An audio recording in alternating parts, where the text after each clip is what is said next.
아파트는 안 됩니다. 빌라, 다세대, 오피스텔 주인만 받을 수 있는 특별한 세금 혜택이 6월 4일부터 이미 시행되고 있다는 사실 알고 계셨나요? 모르고 지나가면 수천만 원을 더 내야 할 수도 있는데요. 오늘은 국토교통부 보도자료를 근거로 이 제도의 핵심을 세무사로서 정확히 풀어드리겠습니다. 바로 비아파트 6년 단기 등록 임대 제도입니다. 2017년에 한 번 시행됐다가 2020년에 폐지된 제도인데 5년 만에 다시 부활했습니다. 하지만 이름만 같을 뿐 이번에는 달라진 점이 많습니다. 예전에는 아파트도 포함됐지만 지금은 제외됐고 오직 비아파트 주택만 해당됩니다. 그래서 아파트를 가지고 계신 분들은 대상이 아니고 빌라, 연립, 다세대, 주거용 오피스텔 소유자분들이 핵심수의 대상이 되는 겁니다. 왜 이게 중요할까요? 다주택자가 가장 두려워하는 세금, 바로 종합부동산세와 양도소득세에서 큰 차이가 발생하기 때문입니다.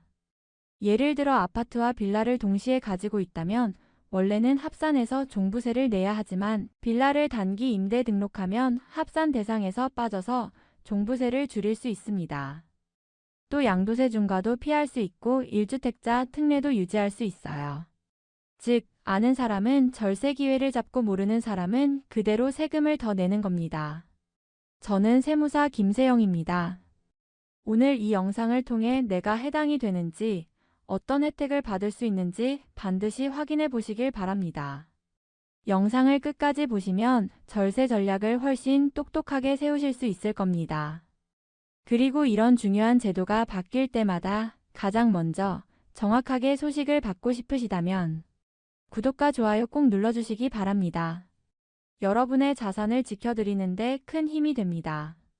지금부터 본격적으로 시작하겠습니다.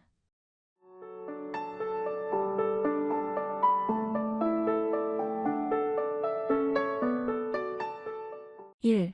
제도 부활 배경. 자, 그렇다면 이 제도가 왜 다시 부활하게 된 걸까요?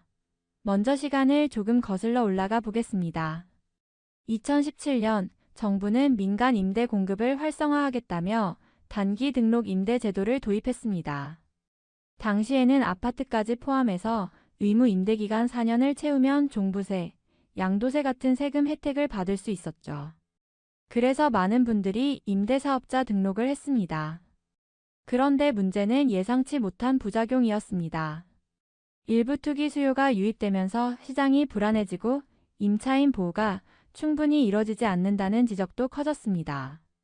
결국 2020년에 정부가 제도를 전면 폐지해버렸죠. 혜택을 믿고 등록했던 임대사업자들은 갑작스러운 정책 변화로 손해를 보기도 했습니다. 이 때문에 많은 분들이 임대사업자 등록은 믿을 게 못 된다는 불신을 갖게 된 것도 사실입니다. 그런데 올해 정부가 다시 이 제도를 꺼내들었습니다. 바로 2025년 6월 4일부터 비아파트 6년 단기 등록 임대 제도라는 이름으로 재도입한 겁니다. 왜일까요? 크게 두 가지 이유가 있습니다. 첫째, 서민 임대주택 공급이 계속 부족하기 때문입니다. 전세 사기, 보증금 반환 문제 같은 사건들이 잇따르면서 임차인을 안전하게 보호할 수 있는 등록 임대주택이 필요해졌습니다. 둘째, 치솟는 임대료를 안정시키기 위해서입니다. 특히 아파트에 비해 상대적으로 저렴한 빌라나 오피스텔 임대 시장은 정부가 개입하지 않으면 불안정성이 커질 수 있습니다. 그래서 이번 제도는 아파트는 아예 제외하고 비아파트 주택만 대상으로 삼았습니다. 다만 한 가지 분명히 아셔야 할 점은 이름은 같아 보여도 2017년 제도와 지금 제도는 다르다는 겁니다. 의무 임대 기간이 4년에서 6년으로 늘었고 공시가격 요건도 더 까다로워졌습니다. 또 임차인 보호장치가 훨씬 강화됐습니다. 이 부분은 뒤에서 자세히 설명드리겠습니다. 2. 대상주택 아파트는 제외. 그렇다면 이번 제도의 가장 중요한 핵심, 바로 어떤 주택이 대상이 되는가입니다. 먼저 명확히 말씀드리겠습니다. 아파트는 포함되지 않습니다. 이번 제도는 아파트를 아예 배제하고 빌라, 연립, 다세대, 주거용 오피스텔 같은 비아파트 주택만을 대상으로 합니다. 그래서 영상 제목에도 아파트는 빼고라고 강조드린 겁니다. 왜 아파트는 빠졌을까요? 우리나라 주택시장에서 아파트가 차지하는 비중은 압도적입니다. 만약 아파트까지 포함시켰다면 투기 수요가 몰려 과거처럼 시장 불안이 재현될 가능성이 크다는 게 정부 판단입니다. 특히 2017년 제도 당시 아파트 임대사업 등록이 급격히 늘면서 집가 상승을 자극했다는 비판이 있었죠. 그래서 이번에는 아파트를 과감히 제외한 겁니다. 대상 주택은 이렇게 정리됩니다. 첫째, 연립주택과 다세대주택, 흔히 말하는 빌라가 포함됩니다. 둘째, 주거용 오피스텔도 가능합니다. 단, 주거용으로 분류된 경우만 인정됩니다. 셋째, 단독주택도 일정 조건을 충족하면 해당이 될 수 있습니다. 여기에 가격 요건이 붙습니다. 매입형 기준으로 말씀드리면 수도권은 공시가격 4억 원 이하, 비수도권은 2억 원 이하 주택만 가능합니다. 공시가격 기준이라는 점 꼭 기억하셔야 합니다. 실제 시세는 수도권의 경우 6억에서 8억 정도, 비수도권은 3억에서 4억 수준까지 해당될 수 있습니다. 반대로 공시가가 4억 원을 넘는 수도권 빌라나 2억 원을 넘는 지방 오피스텔이라면 단기 임대 등록 대상이 될 수 없습니다. 그리고 또 한 가지 중요한 제한이 있습니다. 바로 조정 대상 지역입니다. 현재 조정 대상 지역으로 지정된 곳에 있는 주택은 등록 임대 대상에서 제외됩니다. 다시 말해 아무리 가격 요건을 충족해도 조정 대상 지역이면 혜택을 받을 수 없다는 겁니다. 정리하자면 아파트는 무조건 제외, 비아파트 주택 중에서도 공시가격 요건과 조정 대상 지역 여부를 반드시 확인해야 한다는 겁니다. 여기서 많은 분들이 내가 가진 주택이 대상에 해당될까? 궁금해 하실 텐데요. 잠시 후 조건별 구체적인 사례를 들어드리겠습니다. 3. 의무 조건 3대 원칙. 혜택만 있으면 얼마나 좋을까요? 세상에 공짜는 없습니다. 비아파트 단기 등록 임대 제도를 통해 세금 혜택을 받으려면 반드시 따라야 할 조건, 즉 의무사항이 있습니다. 저는 이걸 3대 원칙이라고 정리해드리겠습니다. 첫째는 6년 의무 임대입니다. 2017년 당시에는 의무 임대 기간이 4년이었는데 이번에는 6년으로 늘었습니다. 즉, 등록을 했다면 6년 동안은 반드시 임대를 유지해야 합니다. 만약 중간에 팔거나 조건을 위반하면 지금까지 받은 세제 혜택을 모두 추징당할 수 있습니다. 절세 효과가 크다는 건 그만큼 지켜야 할 책임도 크다는 뜻입니다. 둘째는 임대료 인상 제한입니다. 임차인 보호 차원에서 임대료는 연 5%까지만 올릴 수 있습니다. 예를 들어 1천만 원 보증금에 월세 50만 원. 계약을 맺었다면 다음 갱신 시 최대 52만 5천 원까지만 인상이 가능한 겁니다. 요즘 전월세 시장에서 임대료가 급격히 뛰는 경우가 많은데 이 제도에 등록하면 그만큼 임대료 인상폭이 제한됩니다. 임차인 입장에서는 안정성을 얻는 대신 임대인 입장에서는 수익률 관리가 조금 까다로워질 수 있습니다. 셋째는 임대보증 가입 의무입니다.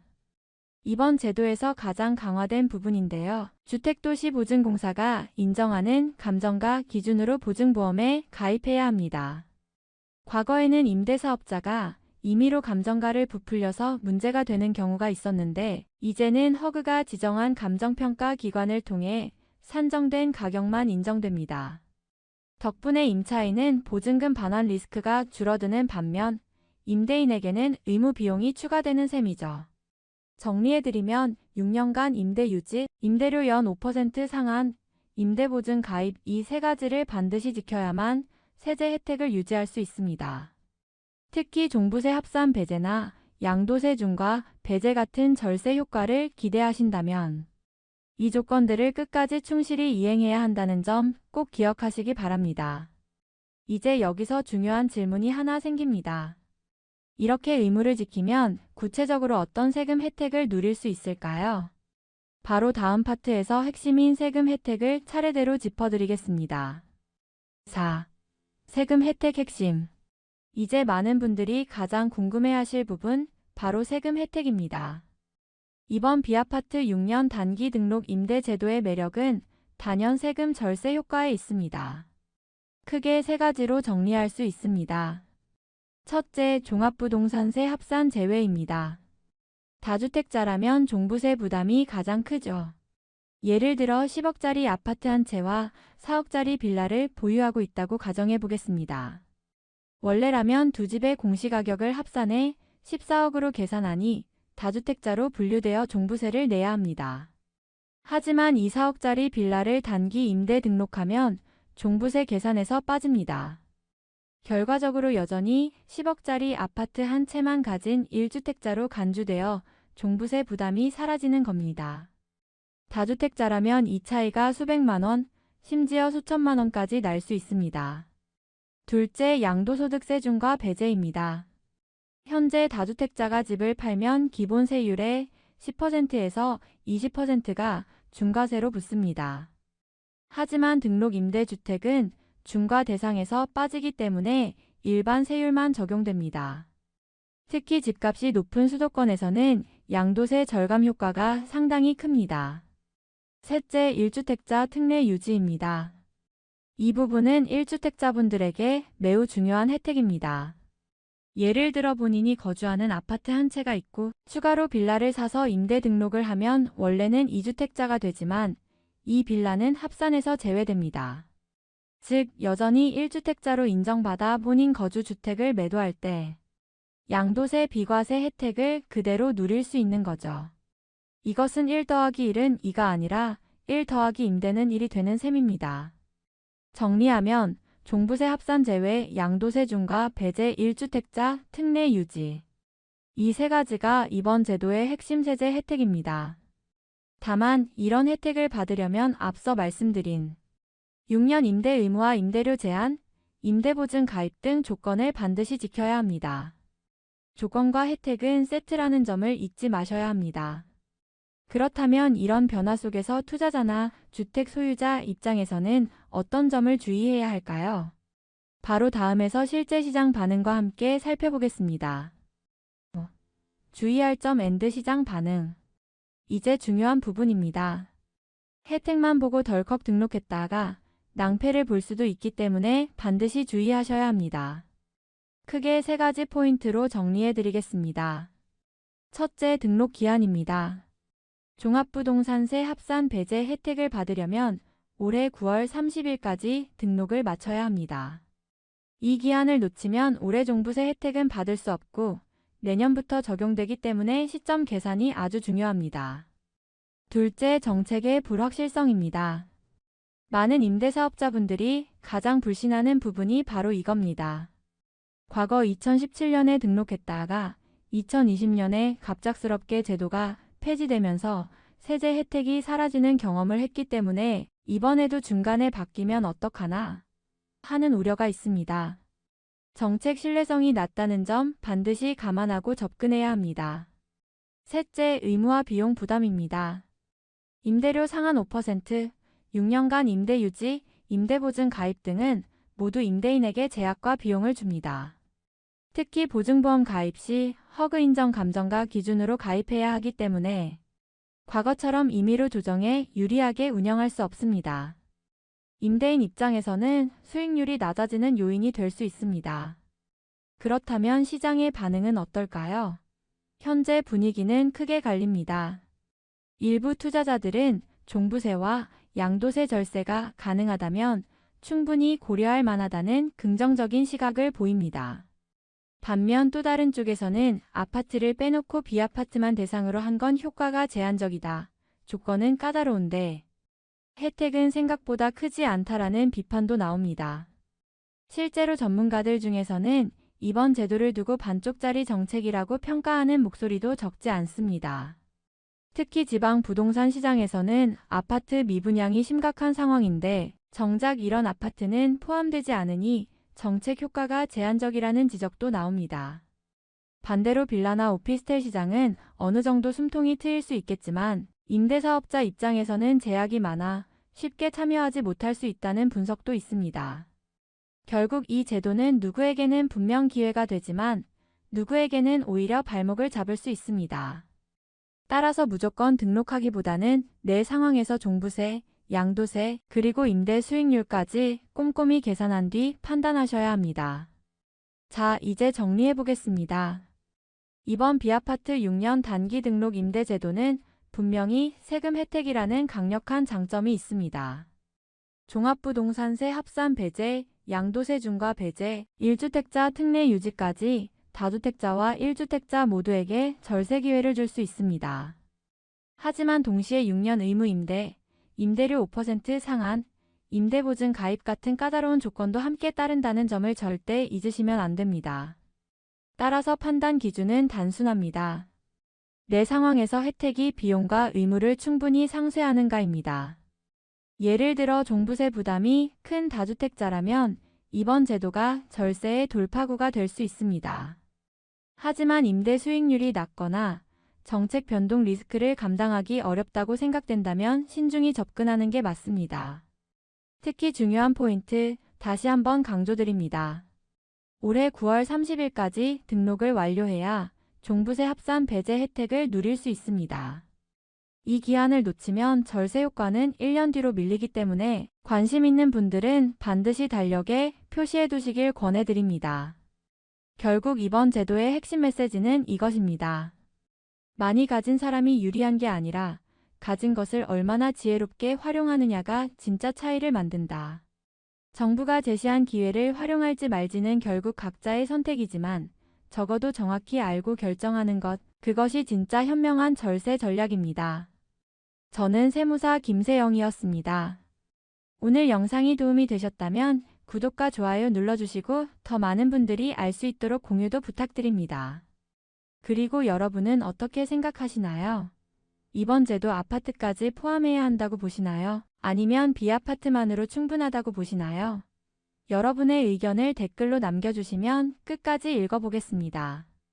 오늘도 시청해주셔서 감사합니다.